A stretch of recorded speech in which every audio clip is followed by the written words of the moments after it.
샬롬. 주님의 평안이 우리 성도님들 심령에 가득하기를 원합니다. 오늘은 깨어 준비하라 주께서 다시 오신다 하는 주제로 말씀을 교제하겠습니다. 요즘 우리는 굉장히 특별한 시대를 살고 있죠. 세상 정세가 아주 급격하게 변화하고 있습니다. 그리고 세상 곳곳에서 전쟁 소식 그리고 갈등들이 계속되고 있습니다. 최근에는 중동에서 벌어지는 그런 일들을 보면서 많은 사람들이 묻습니다. 우리가 살아가는 이 시대는 어떤 시대인가? 정말 우리가 살아가는 이 시대가 주님께서 오실 때가 가까운 시대인가 하는 그와 같은 물음을 많이 던집니다. 실제 이제 뉴스만 켜면 이와 같은 소식들이 들리기 때문에 우리가 그냥 뉴스거리로 그냥 취급할 수 있습니다만은 우리 믿는 성도들은 뭡니까? 이 성경적 관점에서 이 시대를 분별하고 시대에 합당한 삶을 사는 것이 중요하다 생각이 됩니다. 지난 2월 28일 날 미국과 이스라엘이 연합해서 어디를 공격했습니까?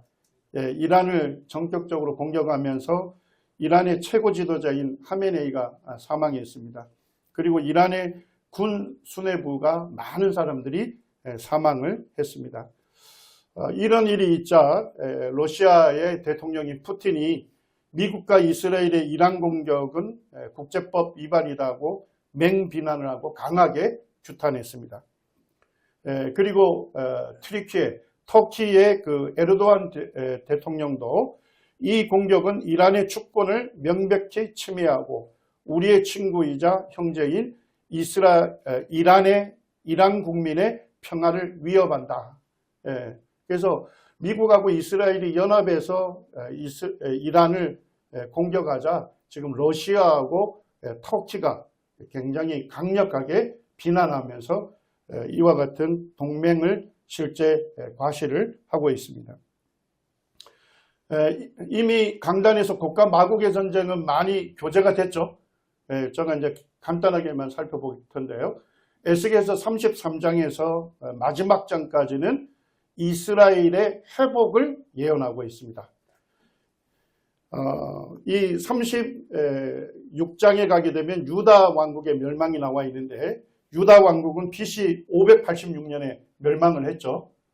그리고 이 멸망을 할 때 37장에서 하나님께서 마른 뼈가 부활하는 그와 같은 환상을 보여줍니다. 하나님께서 에스겔 선지자를 데리고 큰 골짜기로 갔죠. 근데 그 골짜기에 뭐가 있었습니까? 심이 많은 뼈와 아주 많은 뼈들이 거기에 있었습니다. 심이 많고 아주 많은 뼈는 무엇을 상징합니까? 하나님께서 직접 해석해 주셨어요. 이 뼈들은 이스라엘 온 족속이다. 이렇게 말씀하셨습니다.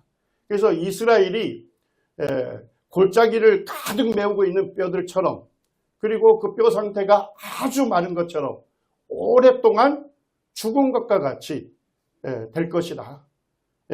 이 예언의 말씀대로 이스라엘은 전 세계에 흩어지게 됐습니다.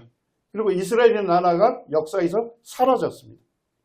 자, 그런데 이 환상에 보면 하나님께서 에스겔 선지자에게 첫 번째 대언하라 했죠? 하나님의 명령을 따라 첫 번째 대언했을 때 어떤 일이 일어났습니까? 흩어졌던 뼈들이 소리를 내면서 자기 뼈들끼리 조합이 되고 거기에 힘줄이 생기고 살이 차오르고 뭐가 덮였습니까? 가죽, 피부가 덮여서 사람의 형체를 갖습니다. 그렇지만 그 속에 뭐가 없었습니까? 생기가 없었다. 이것을 하나님께서 해석을 해주고 있습니다. 죽은 것과 같은 이스라엘이 어디로 들어갈 것이다?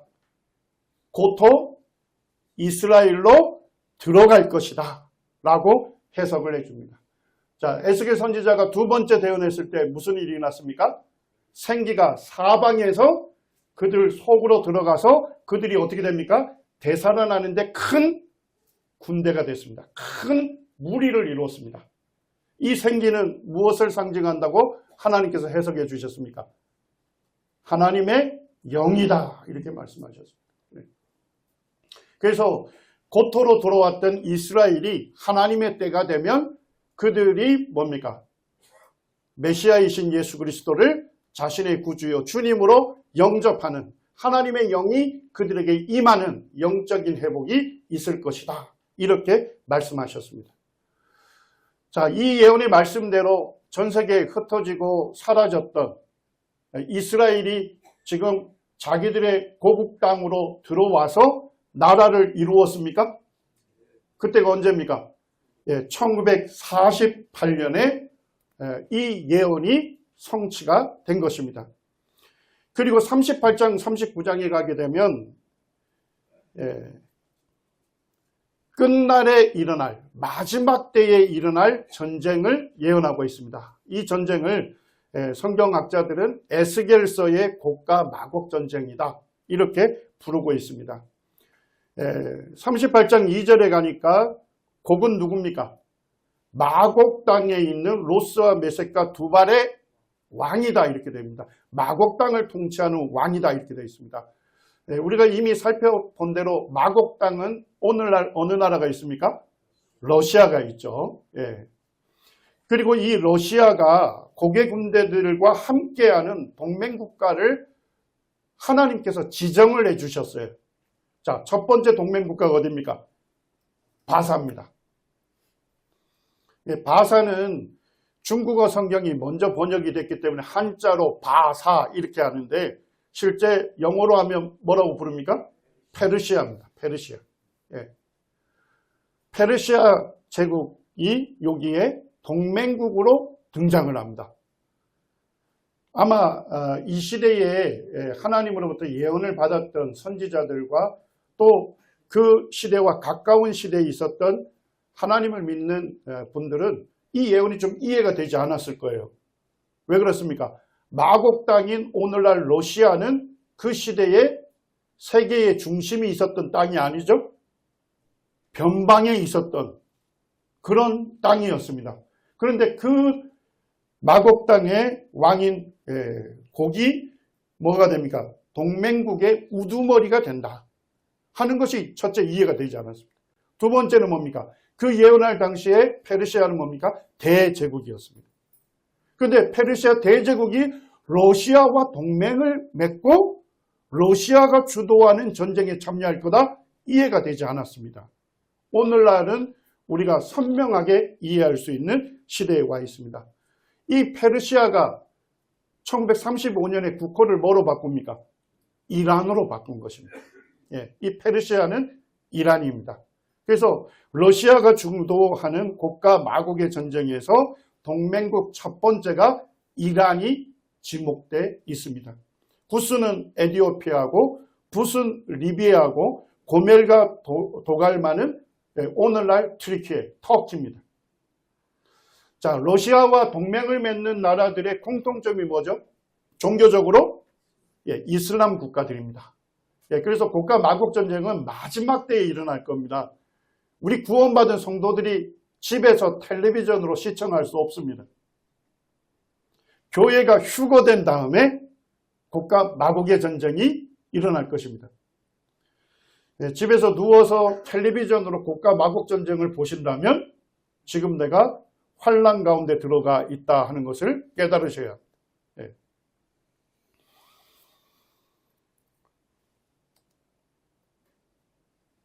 이 지도를 보게 되면 좀 이해가 되십니까? 이스라엘이 어디에 있는지 아시겠죠? 지중해를 그리시고 동쪽 끝에다 있는 땅이 이스라엘입니다. 그리고 러시아는 북쪽 끝에 있죠. 북쪽 끝에서 이스라엘을 침략합니다. 그리고 하나님께서 예언하실 때 동맹국으로 바사, 이란, 구스, 에티오피아, 붓, 리비아, 그리고 고멜과 도갈마는 터키입니다. 이스라엘을 중심으로 시계 방향으로 나라들을 지정하셨어요. 곡과 마곡 전쟁이 일어나게 되면 어떻게 됩니까? 러시아는 북쪽 끝에서 이스라엘을 침략하고 이슬람 국가들은 사방에서 이스라엘을 공격하는 그와 같은 전쟁이 될 것입니다. 그런데 이 예언을 해석하는 데 있어서 19세기에 있는 그 19세기 또 20세기 초반까지만 해도 참 이 예언을 해석하기가 어려웠습니다. 성경에는 분명 어느 나라가 동맹국으로 첫 번째 나오죠?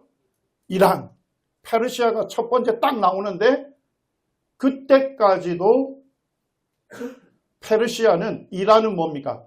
친서방 국가였고 친이스라엘 국가였습니다.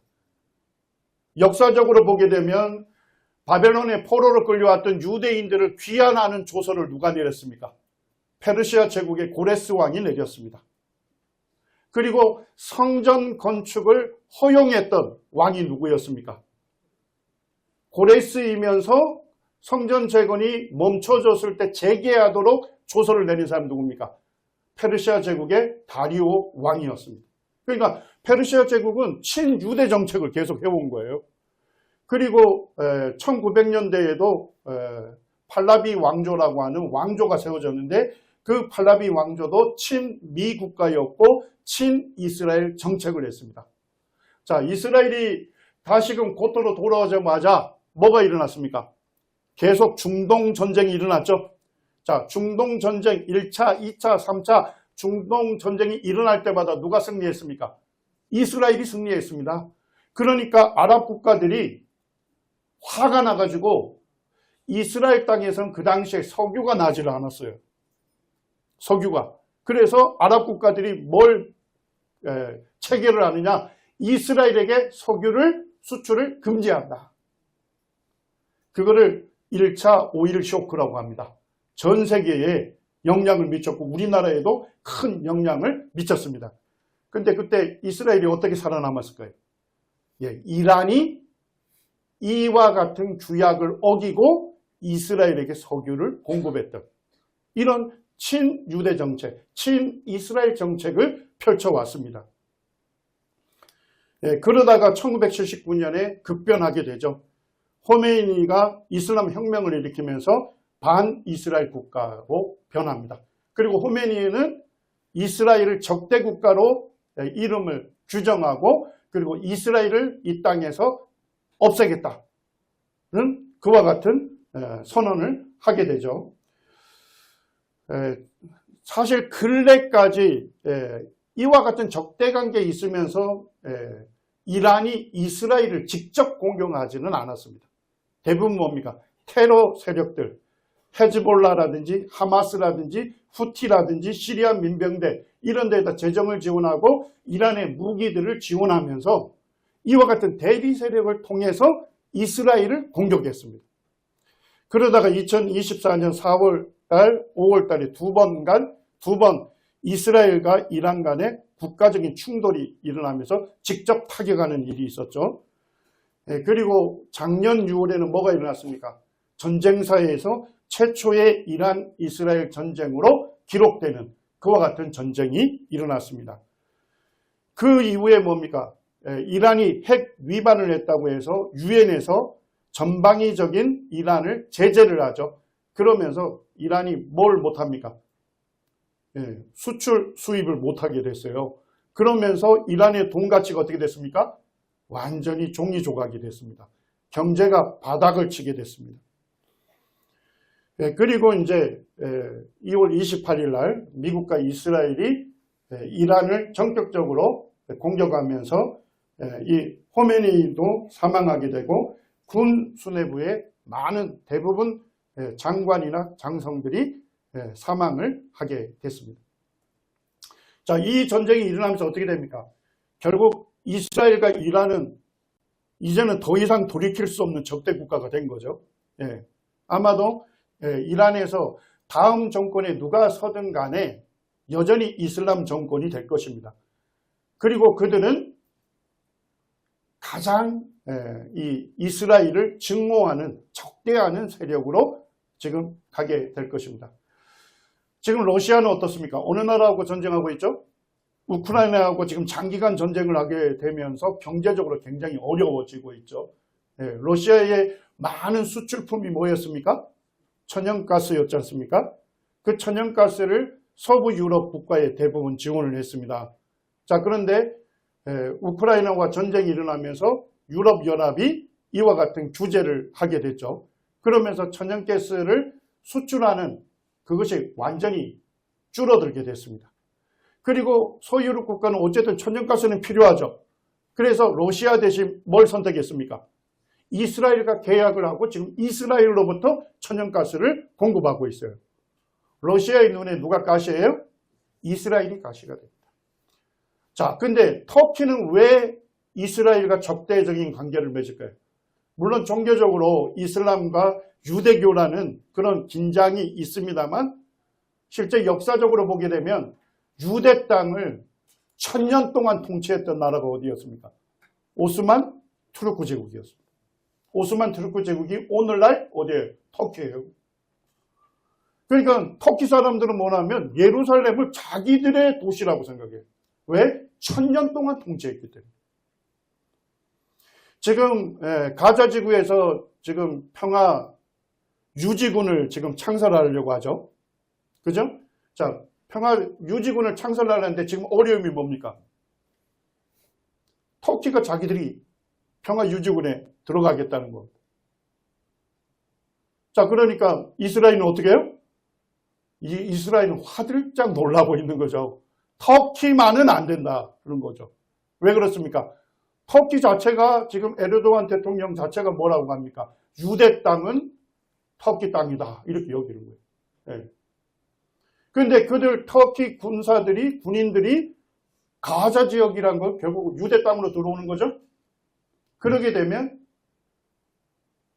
이스라엘은 심각한 위협을 받을 것이다 하는 그와 같은 긴장감이 있기 때문에 터키는 절대 안 된다.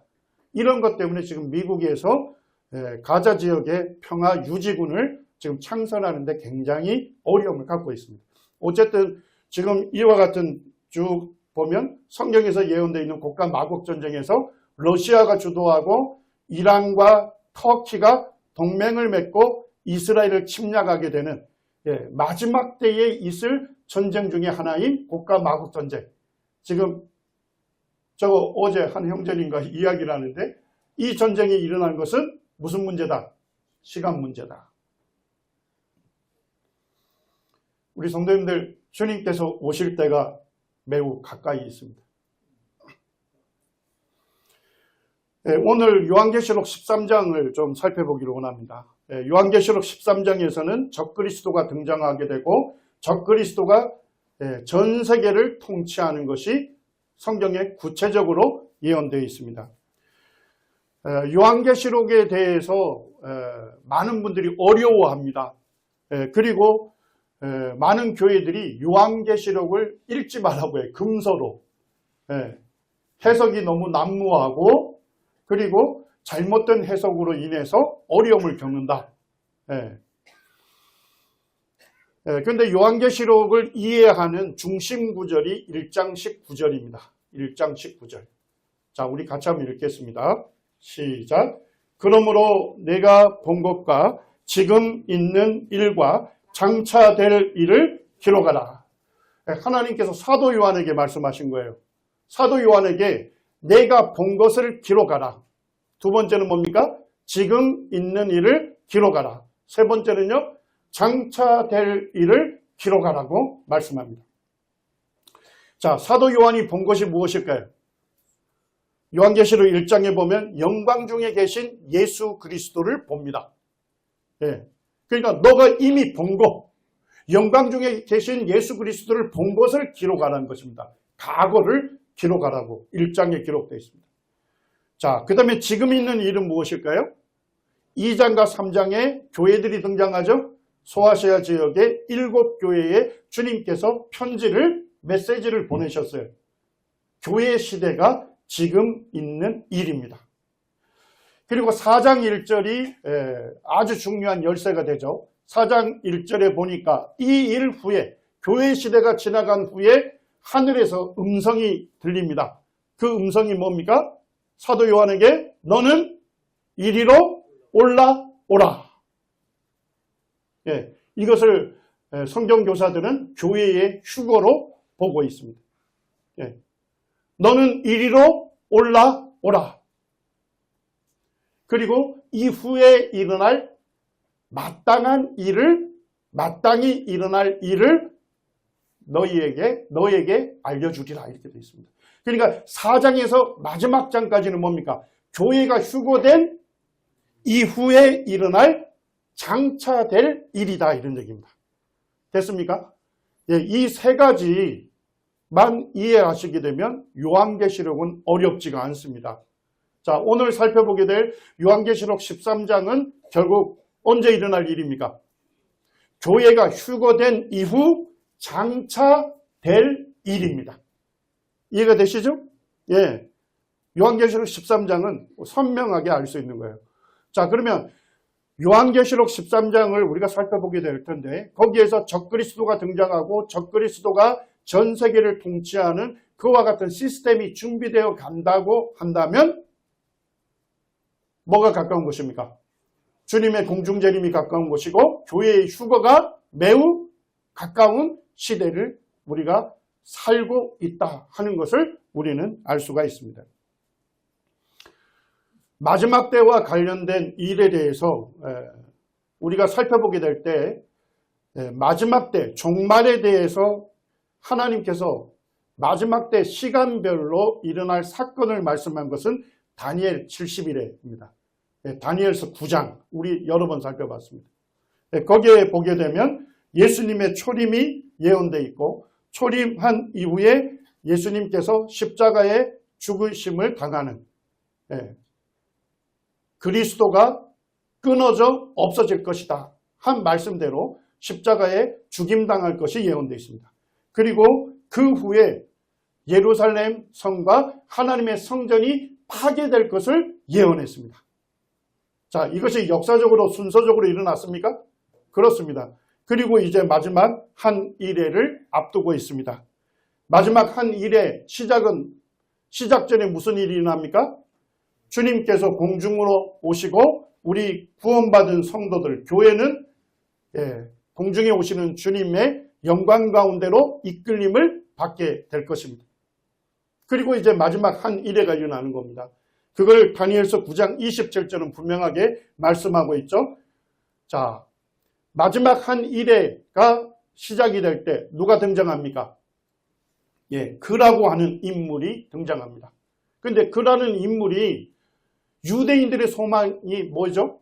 성전을 건축하고 성전 예배를 드리는 거죠. 예배의 회복입니다. 그러니까 이 그라는 인물이 성전을 건축하게 허용하고 어떻게 해요? 일회의 절반이 됐을 때 제사와 예물을 뭐 한다고요? 금지시켜요. 성전 예배를 금지시킵니다. 그리고 뭘 세웁니까? 포악하여 가증한 것이 날개에 의지하여 설 것이다 이렇게 되어 있는데 자, 이것을 누가 해석하셨어요? 마태복음 24장에 보면 예수님이 해석하시죠? 가증스러운 것, 그것이 어디에 세운다고요? 거룩한 곳에 선 것을 보거든 너희들은 깨달으라 이렇게 말씀하셨습니다. 거룩한 곳은 어디입니까? 성전에 그라는 인물이 자기의 우상을 세울 겁니다.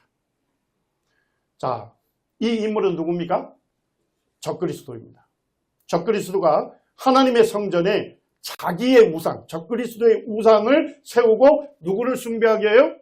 자기를 숭배하게 하는 오직 숭배받으실, 경배받으실 유일한 분은 우리의 구주이신 예수 그리스도가 받으셔야 할 그 경배를 찬탈하는, 빼앗는 인물, 그가 바로 적그리스도입니다. 그래서 다니엘서 9장에서는 이 마지막 때의 시간대를 알려주고 있습니다. 교회가 휴거된 다음에 적그리스도가 등장하게 될 것입니다. 그리고 이스라엘의 소망인 하나님의 성전을 건축하는 것을 허용할 것입니다. 그리고 성전이 건축이 될 것입니다. 1회의 절반이 됐을 때, 3년 반이 됐을 때 적그리스도가 하나님께 드리는 제사와 예물을 금지하고 자기의 우상을 하나님의 성전에 세우고 자기를 숭배하게 할 것입니다. 그리고 그제서야 유대인들이 무엇을 깨닫습니까? 하나님의 성전에 우상을 세우는 인물은 누구예요? 적그리스도죠. 그래서 적그리스도에게 뭐예요? 등을 돌리게 됩니다. 그리고 적그리스도는 이스라엘에게 역사적으로 전무후무한 환난을 핍박을 하게 됩니다.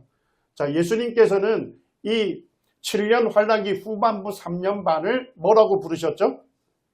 마태복음 24장 21절에 큰 환난이라고 말씀하셨어요. 그래서 이 큰 자를 한자로 뭐로 씁니까? 대환난이라고 말씀하는 것입니다. 그리고 이래가 끝났을 때 7년 환난기가 맞춰질 때 교회와 함께 그리스도가 지상에 강림하시고 그리고 천년 왕국을 건설하실 것입니다.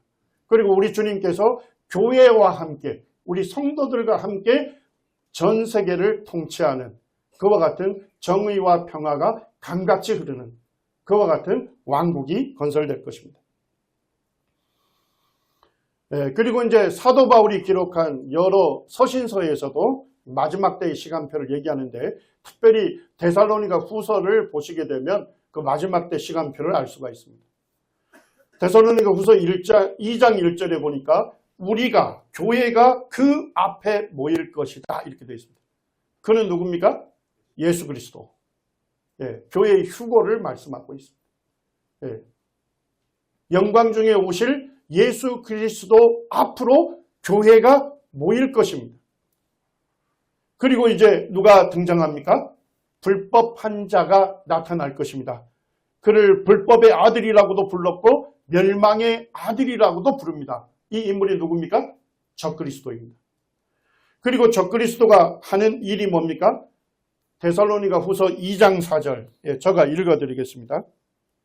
중요한 말씀입니다. 이 환난기에 2장 4절에 보니까 그는 적그리스도는 대적하는 자라 신이라 불리는 모든 것과 숭배함을 받는 것에 대항하여 그 위에 자기를 높이고 신이라고 하는 모든 것 위에 자기를 높인다는 것입니다. 하나님의 성전에 앉아 자기를 뭐라고 내세운다고요? 하나님이라고 내세우느니라.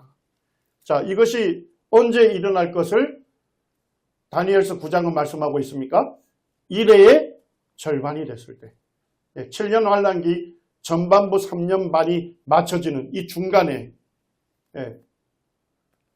이제 적그리스도가 하나님의 성전에 자정할 것입니다. 그리고 자기 우상을 세우고 신이라고 하는 모든 것들을 다 금지하고 오로지 누구만요? 자기를 하나님이라고 내세우고 자기만을 숭배하게 될 것입니다.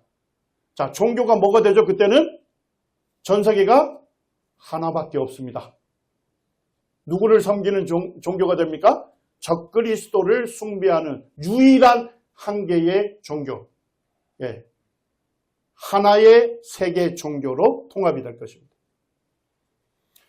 그리고 영광 중에 주님께서 등장하셔서 나타나셔서 적그리스도를 죽이고 지상에 강림하실 것을 말씀하고 있습니다.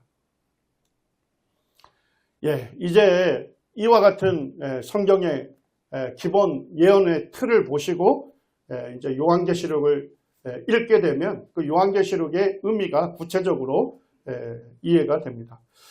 요한계시록 12장과 13장에 보면 3명의 짐승들이 등장합니다. 새 짐승. 자, 첫 번째 짐승이 뭘까요?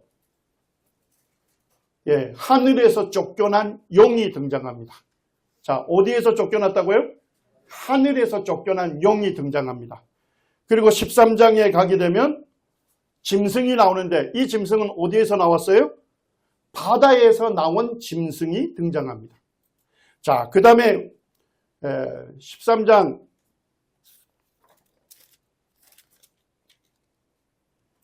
11절로 가게 되면 내가 보매 또 다른 짐승이 나오는죠.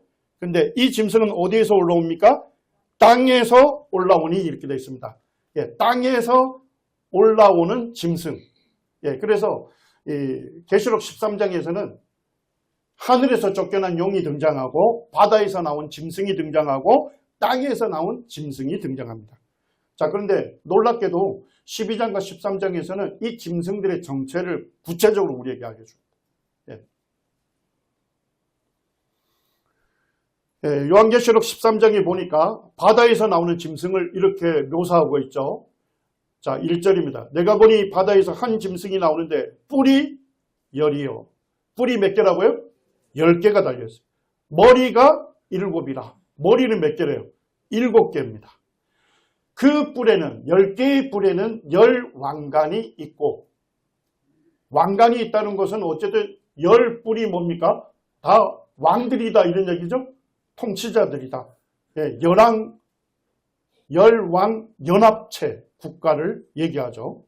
자, 그 다음에 그 머리들에는 뭐가 있습니까? 신성모독하는 이름이 있다.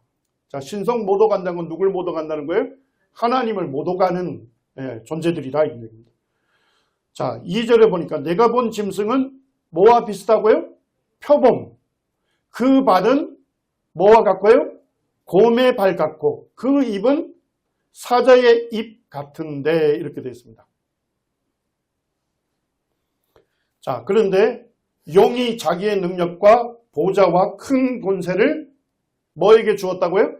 그에게 주었다. 짐승에게 주었다. 한 인물을 얘기하는 것입니다. 자, 성도님들, 요 기괴하게 생긴 이 바다에서 올라오는 짐승을 보니까 표범 같다고 했죠? 그리고 발은 곰의 발 같아 있지 않습니까? 입은 사자 입 같아 있습니다. 근데 머리에 뿔이 몇 개요? 10개. 자, 다니엘서 몇 장이 연상이 됩니까? 7장에 네 짐승이 나오죠. 하나님께서 다니엘 선지자에게 바벨론 이후의 미래 세계 제국을 예언했습니다. 자, 첫째 짐승이 뭐죠? 사자. 사자는 바벨론이었어요. 사자가 등장하잖아요. 자, 그 다음에 바벨론을 정복하고 등장하는 둘째 제국 메데 페르시아를 뭐라 했습니까? 표범. 근데 표범인데 머리가 몇 개래요? 4개가 달려있어요. 예. 아, 죄송합니다. 예, 곰입니다. 죄송합니다. 예, 두 번째 제국은 곰입니다. 메데 페르시아. 자, 메데 페르시아를 정복하고 등장하는 게 누굽니까? 알렉산더의 그리스 제국이죠. 예, 표범으로 묘사되어 있는데 머리가 몇 개죠? 4개입니다. 자, 머리 개수를 좀 세보세요.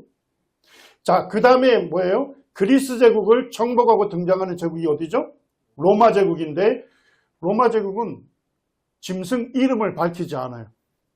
다니엘서 7장에는 무섭고 놀라우며 매우 강하고 그리고 새 이빨을 가진 짐승 이렇게 됩니다. 넷째 짐승은 이름을 밝히지 않아요. 자, 근데 그 짐승에 조금 있다 보니까 머리에 몇 개 뿔이 보여요? 10개 뿔이 보입니다. 그리고 하나님께서 예언을 해석해 줬어요. 뿔은 왕이다 이렇게 얘기했습니다. 그리고 11번째 작은 뿔이 나오죠. 자, 이 작은 뿔이 나와서 어떻게 해요? 10뿔 중에 몇 뿔을 뽑아요? 3개 뿔을 뿌리채 뽑아버려요. 세계 왕국을 뭐예요? 정복하는 굉장히 군사적으로 정치적으로 강력한 정치 지도자 작은 뿔이 등장합니다. 맞습니까? 그리고 작은 뿔에는 입에 뭐가 있습니까? 작은 뿔에 입이 있어요. 그리고 큰 소리로 떠들었다 이렇게 되어 있습니다. 예, 다니엘서 7장을 잘 보시면 이제 요한계시록 13장이 선명하게 보입니다. 자, 바다에서 올라오는 짐승은 결국 뭐예요? 다니엘서에 등장하는 몇 개 짐승의 연합체죠? 4개 짐승의 연합체예요. 표범 같고 발은 곰 같고 입은 사자 같고 뿔은 10개가 달려있고 맞습니까? 머리는 몇 개래요? 7개. 자, 7개 계산하셨나요? 바벨론 사자 1개 있죠? 메데 페르시아 곰 1개 있죠? 머리. 자, 그리스 제국에 머리가 몇 개가 나오죠? 표범에 4개. 로마 제국에 1개. 전부 몇 개입니까? 7개. 쭉 형상을 보면 다니엘서 7장에 등장하는 4가지 짐승을 그대로 끌고 와서 이 바다에서 나오는 한 짐승이 어떤 존재인지를 알려주고 있는 겁니다. 자, 우리 성도님들 뭐가 느껴지세요? 바벨론 제국만으로도 강성했고 메데 페르시아 제국도 굉장히 강성했고 그리스 제국도 강성했죠. 로마 제국은 이루 말할 수 없이 강성했죠. 근데 그 네 가지 뭐예요? 제국의 막강한 힘을 가진 존재가 되는 거예요. 좀 느낌이 오십니까? 역사 이래 이렇게 강력한 정치 군주가 없었다는 것입니다. 지금까지 역사에 등장하는 가장 강성한 제국의 군주들을 전체를 합친 그와 같은 막강한 정치 군사적 지도자가 되는 것입니다. 자, 이 인물이 어떻게 이렇게 막강할 수 있었을까요? 이 능력을 누가 줬습니까? 예, 용이 줍니다. 용이 자기의 능력과 자기의 보좌와 자기의 큰 권세를 그 짐승에게 줍니다. 자, 성도님들, 용이 누굴까요? 해석을 해주고 있습니다. 12장 7절입니다. 12장 7절. 이 요한계시록 13장은 요한계시록 전체를 이해하는 열쇠입니다. 이것도. 네. 자, 12장 7절 제가 읽겠습니다. 하늘에 전쟁이 있으니 미가엘과 그의 사자들이 용과 더불어 싸울세. 용과 그의 사자들도 싸우나. 자, 미가엘을 유다서 9절에서는 천사장이라고 합니다. 천사장 미가엘을 따르는 누가 나오죠? 사자들이 나오죠. 천사들. 자, 그 다음에 한쪽에는 누가 등장합니까? 용이 나오고 용을 따르는 사자들, 타락한 천사들이 있습니다. 그들이 싸웠습니다. 8절에 보니까 용이 이기지 못하여 다시 하늘에서 그들이 있을 곳을 얻지 못한지라. 큰 용이 어떻게 됩니까? 하늘에서 내어 쫓깁니다. 큰 용이 하늘에서 내어 쫓겨서 어디로 온 거예요? 땅으로 온 거예요. 자, 근데 이 큰 용을 성경은 누구라고 얘기합니까? 옛뱀 곧 마귀라고도 하고 사단이라고도 하며 온 천하를 깨는 자라. 그가 땅으로 내쫓기니 그의 사자들도 그와 함께 내쫓기니라. 자, 이 영적 전쟁을 잘 아시죠? 예. 옛뱀, 화를 꼬셔서 하나님을 반역해 했던 인물이죠. 예? 루시퍼. 예. 타락한 천사장 루시퍼. 그가 화를 미혹해서 하나님을 반역하게 했습니다. 그래서 이 하늘에서 영적 전쟁이 일어났던 거예요. 하나님의 이 천사장 미가엘과 그를 따르는 천사들, 그리고 하나님을 반역했던 옛 뱀이고 사단이라고도 하고 마귀라고 하는 이 사탄과 그를 따르는 타락한 천사들이 싸운 겁니다. 예. 그리고 이제 이 용이 패배해서 이 지상으로 내려오게 된 것입니다. 결국 이 바다에서 나오는 한 짐승, 역사 이래 모든 강력한 제국의 군주들의 그 힘을 합친 것과 같은, 그와 같은 정치 군사 지도자가 등장합니다. 자, 그렇게 강력할 수 있었던 건 누가 그에게 권세를 줬습니까? 용, 사탄이 준 것입니다. 사탄의 능력을 부여받은 인물입니다. 사탄의 보좌를 앉은 자입니다. 그리고 사탄의 큰 권세를 받은 자입니다. 예. 이 바다에서 나온 한 짐승, 이렇게 강력한 정치 군사 지도자가 미래에 등장할 것입니다. 그리고 3절에 보니까 그의 머리 하나가 상하여 죽게 된 것 같으니 그 죽게 된 상처가 뭐합니까? 나음에 온 땅이 놀랍게 여겨 짐승을 따를 것이다, 이렇게 되어 있습니다. 자, 이 짐승이 머리가 몇 개나 있습니까? 7개예요. 근데 그 7개 머리 중에 하나가 상하게 됐어요. 치명적인 손상을 입은 것 같아요. 자, 치명상을 받게 되면 대부분 사람들은 어떻게 됩니까? 죽잖아요. 근데 이 머리는 죽을 것과 같은 치명적인 손상을 받았지만 죽지 않고 그 상처가 어떻게 됐습니까? 나았습니다. 고침을 받았습니다. 그러니까 온 땅에 있는 사람들이 이 짐승을 놀랍게 여기고 이 짐승을 따르게 됐다. 이런 얘기입니다. 자, 가만히 보니까 이 짐승이 누구를 모방하는 것 같습니까? 예, 우리 주님 예수 그리스도는 십자가에 죽으셨죠? 우리의 죄를 대속하시기 위하여 십자가에 죽으셨지 않습니까? 그리고 무덤에 장사되셨죠. 그리고 제3일에 부활하셨어요. 주님께서는 죽음에 이르셨어요. 그냥 무덤에 안치되셨어요. 그리고 죽은 지 제3일에 다시 살아났습니다. 자, 그런데 이 바다에서 나온 짐승의 7개 머리 중에 1개 머리가 어떻게 됐다고요? 죽을 것 같은 치명상을 받아서 기적적으로 되살아난 거예요. 자, 그러면 죽음에 이르렀다는 겁니까? 이르지 않았다는 겁니까? 이르지는 않았던 거예요. 그런데 예수님의 죽음과 부활처럼 자기가 그와 같은 신적인 존재다 하는 것을 드러낸 것입니다. 4절에 보니까 용이 사탄이 짐승에게 권세를 주므로 용에게 사탄에게 경배하며 짐승에게 경배하여 이르되 누가 이 짐승과 같으냐? 누가 능히 짐승과 더불어 싸우리요? 이렇게 합니다. 자, 뭔 얘기예요?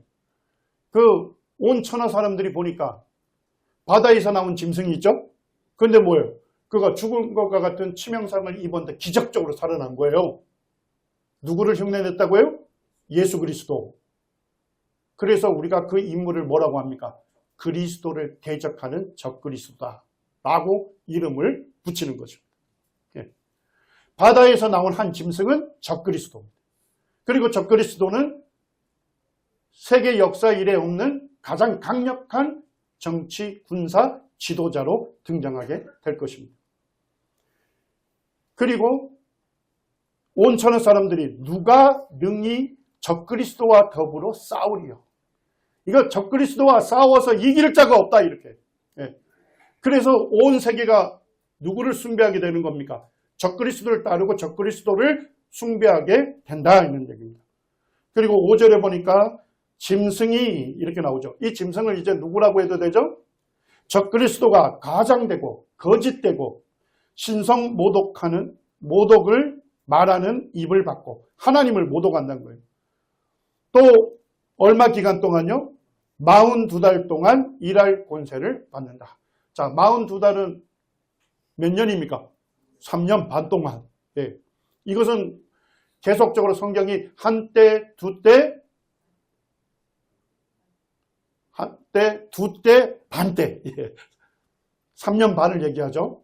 그리고 1260일, 42개월.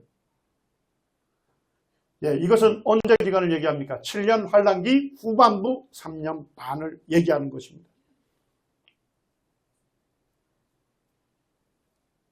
6절에 보니까 짐승이 입을 벌려 하나님을 향하여 비방하되 하나님의 이름과 하나님의 장막 곧 하늘에 사는 자들을 비방하더라. 자, 적그리스도가 첫째 누구를 비방합니까? 하나님의 이름을 비방하죠? 맞습니까? 그 다음에 또 누구를 비방해요? 그의 장막, 하나님의 장막, 하늘에 사는 자들을 비방합니다. 자, 이때는 환란기죠? 맞습니까? 환란기에 하나님의 장막인 하늘에 사는 자들은 누구일까요? 누구예요? 자, 이것은 교회가 휴거된 이후에 장차될 일이라고 계속 말씀했죠. 맞습니까? 환란기에 적그리스도가 등장합니다. 그리고 하나님의 이름을 비방합니다. 하나님의 장막인 하늘에 사는 자들을 비방합니다. 자, 그때 하늘에 사는 자들은 누굽니까? 우리 성도들이에요. 우리 교회예요. 적그리스도가 교회를 비방할 것입니다. 7절에 보시죠. 또 나라를 또 권세를 받아 성도들과 싸워 이기게 됩니다. 자, 하늘에 있는 교회를 비방하는데 이 적그리스도가 권세를 받아서 성도들과 싸워 이기게 됩니다. 이 성도들은 누구 얘기할까요? 환란기에 예수님을 믿은 성도들입니다. 하나님의 어린 양이신 예수 그리스도의 피로 죄 씻음을 받은 환란기에 구원받은 성도들과 싸워서 이기게 됩니다. 맞습니까? 철저하게 하나님의 어린 양이신 예수 그리스도의 피로 죄 씻음을 받은 구원받은 환난기 성도를 적그리스도가 핍박을 하게 될 것입니다. 성도들과 싸워 이기게 되지만 단 언제까지예요? 7년 환난기예요? 3년 반이에요? 맞습니까? 일시적인 승리를 그가 경험하게 될 것입니다. 자, 그 다음에 이제 적그리스도가 누구냐 하는 겁니다. 각 족속과 백성과 방언과 나라를 다스리는 권세를 받았습니다. 자, 각 족속이라는 의미가 뭐죠? 네, 각이란 말 대신 모든이란 말을 똑같은 거예요.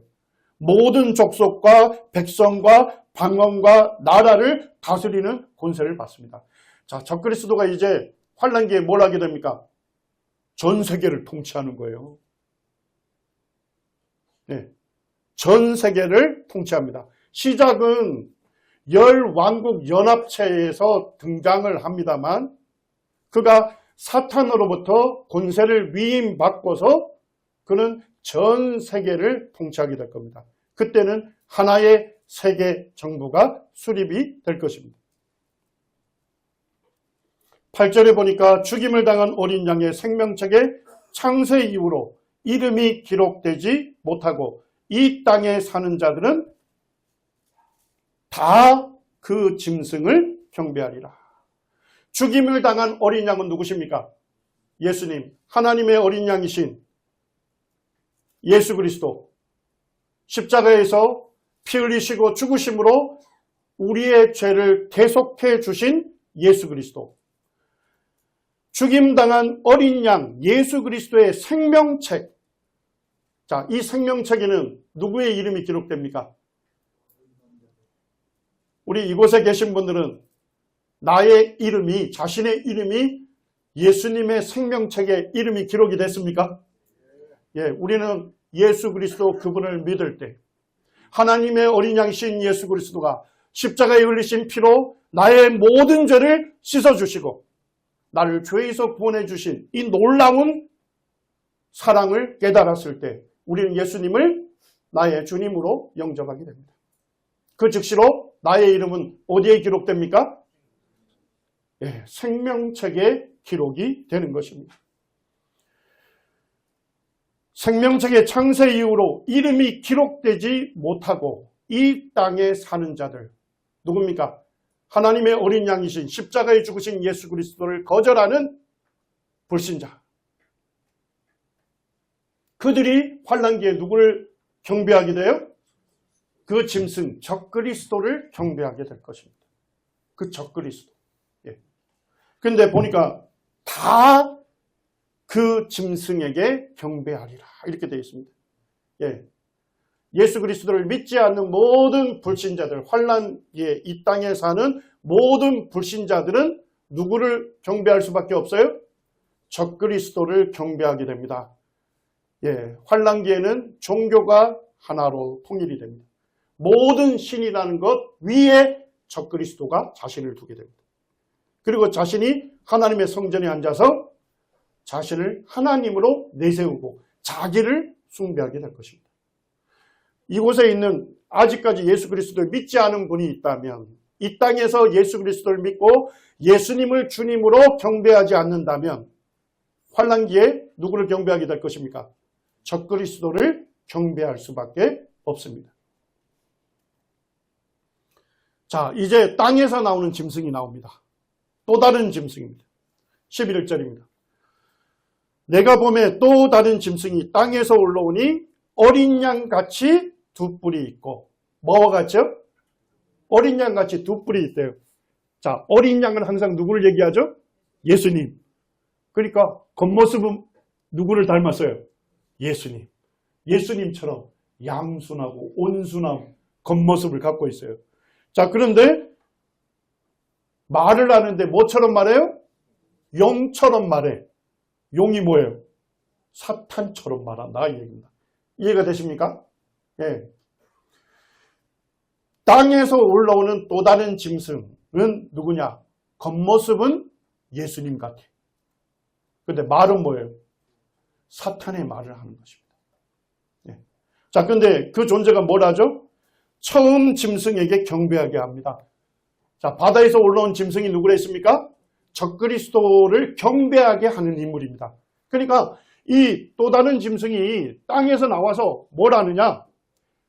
생긴 모습은 예수님처럼 온순한데 말은 사탄의 말을 하는 거예요. 그러면서 뭘 하느냐? 첫째 짐승 적그리스도를 경배하라고 온천한 사람들에게 말하는 것입니다. 그리고 뭐라고 합니까? 칼에 상하였다가 살아난 짐승을 위하여 뭐를 만들라고요? 우상을 만들라고 합니다. 자, 우리가 예수 그리스도를 믿을 때 우리 안에 누가 오셨죠? 성령님이 오셨죠? 성령님이 오셔서 우리 성도들에게 누구를 증거했습니까? 예수 그리스도를 증거했습니다. 자, 근데 이 땅에서 올라오는 짐승, 이 짐승은 지금 누구를 증거하고 있어요? 적그리스도. 네. 적그리스도를 증거하고 있는 거예요. 적그리스도를 경배해라. 적그리스도의 우상을 만들어라 하는 인물입니다. 거짓 선지자입니다. 자, 그리고 이 거짓 선지자가 어떻게 합니까? 짐승의 우상에게 경배하지 않은 자는 몇이든 뭐 한다고요? 다 죽이게 하더라. 지금 교회 시대는 은혜 시대입니다. 하나님의 은혜로 예수 그리스도를 믿으시면 구원받습니다. 맞습니까? 그런데 환난기에 들어가서 그제서야 예수 그리스도가 하나님의 어린 양인 줄 알고 그 하나님의 어린 양인 예수 그리스도가 십자가의 피 흘리심으로 자신의 죄를 씻어주신 구주가 되심을 깨닫고 예수님을 믿는 환난기 성도들은 어떻게 합니까? 자, 적그리스도에게 숭배할 수 있어요? 없어요? 없어요. 그래서 순교를 당하는 거예요. 그리고 적그리스도에게 숭배한 사람들에게만 뭘 줍니까? 그 오른손이나 이마에 표를 받게 하고 누구든지 이 표를 가진 자 외에는 뭘 못해요? 매매를 못하게 합니다. 그 짐승의 수를 세어보니까 뭐예요? 666입니다. 자, 뭔 얘기입니까? 누구에게만 이 짐승의 적그리스도의 표를 주는 거예요? 적그리스도에게 숭배한 사람, 경배한 사람. 그 사람들에게 666이라는 인증표를 주는 거예요. 그 인증표가 있어야만 뭐 할 수 있어요? 매매, 사고 팔 수 있어요. 경제활동을 할 수 있습니다. 자, 경제활동을 못하면 어떻게 돼요? 그는 굶어 죽게 되는 거예요.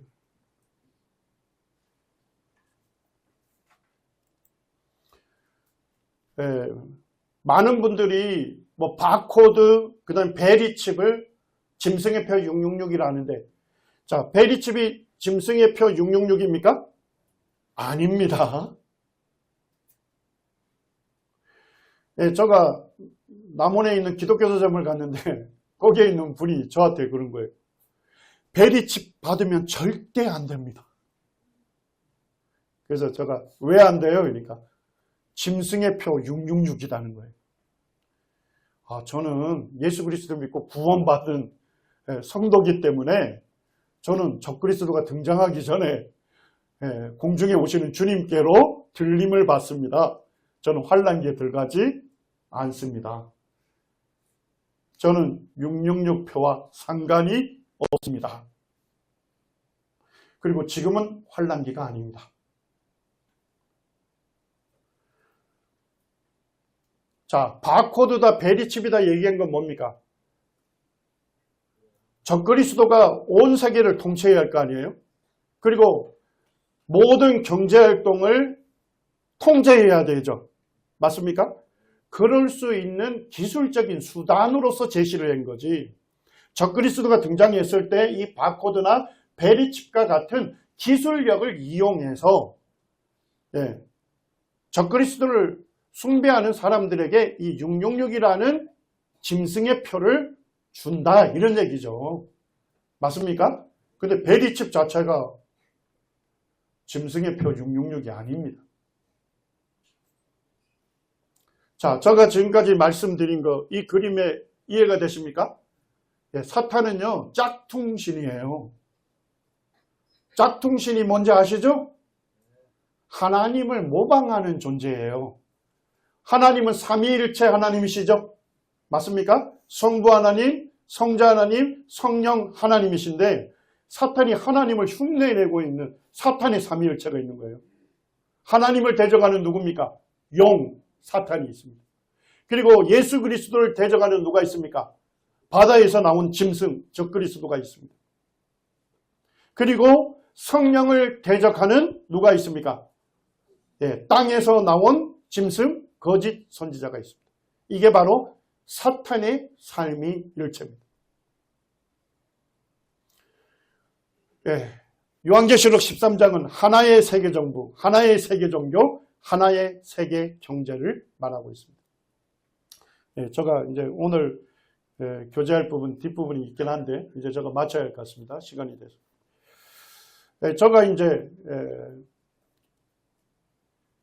정보학회가 있습니다. 세계 정보학회에서 중국의 사례를 발표한 논문들을 읽게 됐습니다. 예, 거기에 보니까 중국은 지금 어디로 가고 있느냐? 완전 통제 사회로 가고 있습니다. 예, 중국의 CCTV가 10억 대, 예, 거기에 발표해요. 10억 대고 이 영상만 감시하는 게 아니고 뭐까지 감시할까요? 그 장치가 있는데, 감지 장치가 있는데 90m 반경에 있는 모든 소리도 다 수집합니다. 네.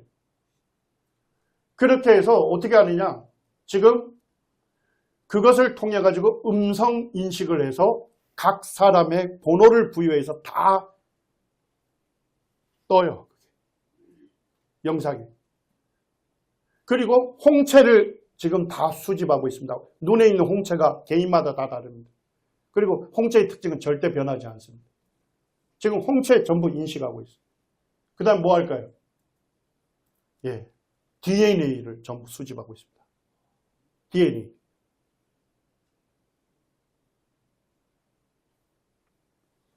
그래서 중국은 어떻게 되어 있느냐?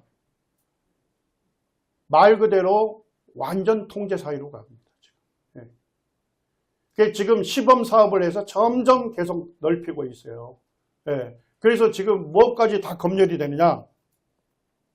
요것만 얘기해. AI 지금 우리 인공지능 얘기 많이 하죠? AI 얼굴 인식을 통해서 행동을 분석하고 핸드폰에 있는 모든 것을 다 감시합니다. 그러니까 우리가 핸드폰 사용하죠? 그럼 어딜 가든 와이파이 접속을 하잖아요. 스스로 추구하게 돼 있어요. 그 사이에 뭘 만들어놨냐? 그 사이에 와이파이 스니퍼라고 해서 거기에서 발송하고 받아들이는 모든 정보 수집을, 그 정보를 수집하도록 돼 있어요. 그래가지고 이 휴대폰을 가진 사람이 어디로 이동하는지, 어디에 있는지, 얼마 시간에 머무는지, 누구하고 대화하는지, SNS 상에서 어떤 글을 올리고 있는지, 모든 이메일 이런 것까지도 전부 정보가 다 수집이 돼요. 자, 성도님들, 그 정보가 중국 사람들 숫자도 어마어마하죠? 자, 그러면 이 어마어마한 정보를 어떻게 개인별로 모든 걸 알 수 있을까요? 예, 지금 빅데이터라는 말 많이 하잖아요.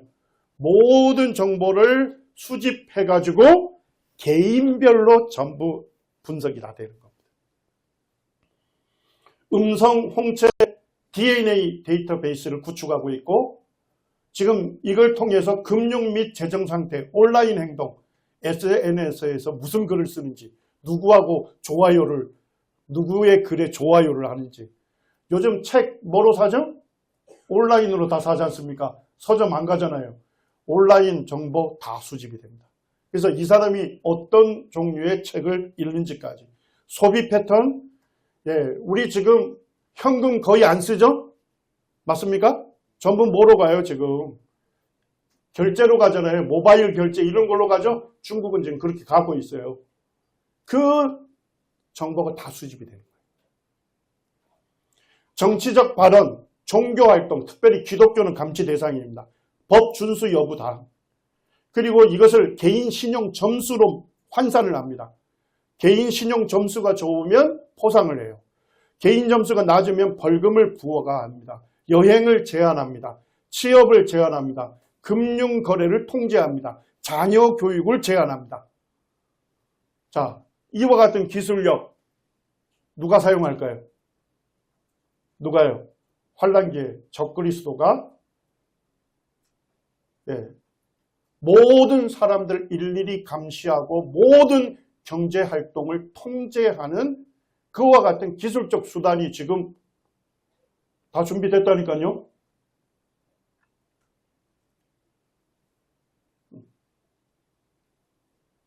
적그리스도가 그냥 등장하면 이와 같은 기술을 사용하는 거예요. 우리 성도님들, 우리가 어떻게 살아야 되겠습니까? 답은 아시죠? 맞습니까? 주님께서 나타나면 우리는 어떻게 됩니까? 주님과 같이 될 소망이 있죠? 맞습니까? 주님의 공중에 오시면 우리 구원받은 성도들이 주님의 충만한 영광 가운데 이끌리고 주님과 같은 영화로운 몸으로 변화를 입습니다. 주님을 만나는 교회의 휴거가 디도서 2장 13절에서는 복스러운 소망이라고 얘기하고 있어요. 우리 주님과 만나는 이 소망이 우리 성도님들에게 복된 소망이십니까? 네. 우린 주님께로 이끌림 받고 주님과 같이 변화를 입고 주님과 영원히 함께할 놀라운 소망이 있습니다. 우리 성도님들 최대 관심사가 뭡니까 요즘? 주식입니까? 우리 성도님들의 최대 관심사가 뭡니까? 정치입니까? 이 강단을 통해서 최근에 계속 형제님들을 통해서 전해지는 말씀이 뭡니까? 주님을 사랑하면요. 주님께서 사랑하시는 성도들을 사랑하고요. 그리고 주님을 사랑하면요. 주님의 일에 충성하게 됩니다. 우리 성도님들의 최대 관심사가 뭡니까 지금?